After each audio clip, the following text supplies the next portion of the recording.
Senator Brandon Creighton, you are the chair of the Senate Education Committee and author of Senate Bill 8, School Choice. Everybody heard from Governor Abbott on Sunday evening. He's put everybody on notice. He will call a special session if the school choice bill passes and it's watered down. What was your reaction to the governor's statement? Well, I certainly understand the governor's sentiment. He spent a lot of time traveling the state of Texas, talking to our moms and dads and families across the state that are asking for education freedom and the ability to have choices with regard to the special circumstances for their kids and their education needs. And I certainly understand the governor has expectations. What are your expectations at this point? Well, our expectations would be consistent with the bill that we sent over from the Senate. Certainly, I have great respect for my colleagues in the House, and I understand it's a process. But I would hope to reconcile the gap between the House version and the Senate version to be closer together on eligibility and just how many kids could be served overall by this policy. As Texas starts out with its first expanded choice really ever. And, you know, we would be the 31st state in the country to expand a version of school choice. We'd be the 9th or 10th to have an education savings account. And I have a high expectations as well. I think our families do, without a doubt. What are the main sticking points between the Senate and House versions in your mind? Well, those that are served, right? I think that the budget overall can be reconciled as far as the numbers that the House and Senate put together to support the education savings accounts, but the eligibility and those that would be served, I think, are the main issues and the differences between the two bills. And why is your version so important to you that this pass?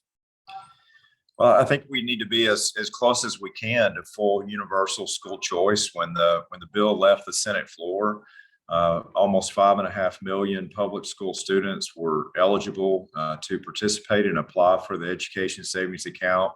I had an amendment on the Senate floor to add private school students, and we just want to make sure, as diverse as Texas is with the needs of our students across the state, certainly the future of Texas begins in the classroom, and we need our moms and dads out there to be able to have the freedom to make the decisions that are best for their kids, not limited by an address.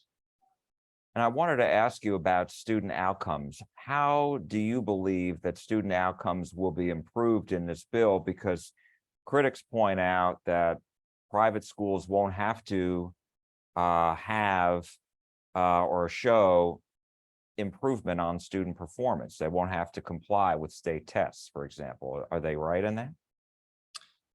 You know, I don't believe the critics are correct in that assertion. I think, if anything, they're creating a narrative that's damaging and destructive and just causes division in a way that hurts kids and these students that need this kind of help the most. So I used 175 different empirical studies on the Senate floor during my presentation over a very long debate that I felt like was extremely thorough in the case that we made for expanding school choice. And the opposition on the Senate floor used a Fort Worth Star-Telegram newspaper.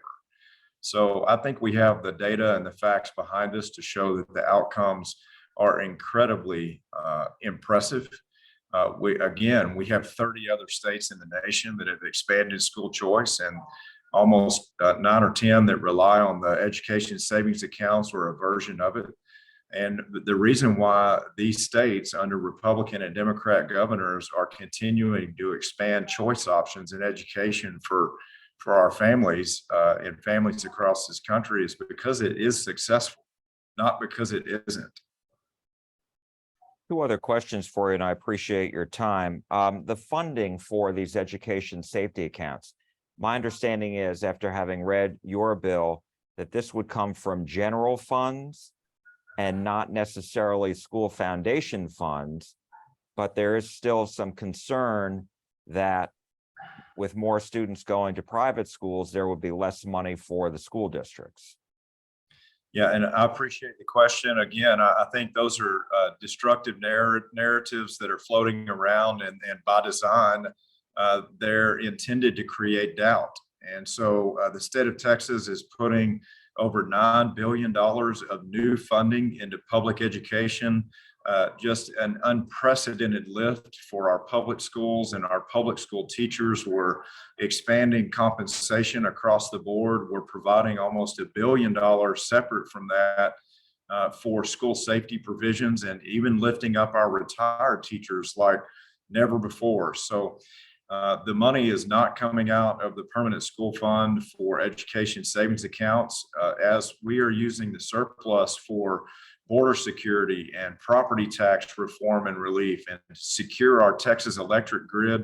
We're also using funding separately from education funds, as we currently know it, to empower moms and dads to have the freedom to make choices for their kids in education. The funding is not coming out of public education, completely separate from it and born from our surplus funds. And my last question to you is, what can you do now as an author of the bill in the Senate? What can you do now to try to get your bill over the finish line? You know, we're just working to provide support to our House colleagues, to be available for questions, to make sure that we are, just working in the process with those that are leading on this issue to win hearts and minds. And we're not looking at it as sort of how institutions are affected. We're looking at it as what do we need to do for our kids across Texas to have a better chance to be successful in life. And there is no bill this session out of 10,000 bills filed that would be an example of that greater than this one. So I look forward to continuing to visit with you and as many others as I can reach until we get to the finish line, and we will either this session or in a special session. Republican State Senator Brandon Creighton of Conroe, thank you so much. We really appreciate your time today. Thanks for the invitation. I look forward to being back with you.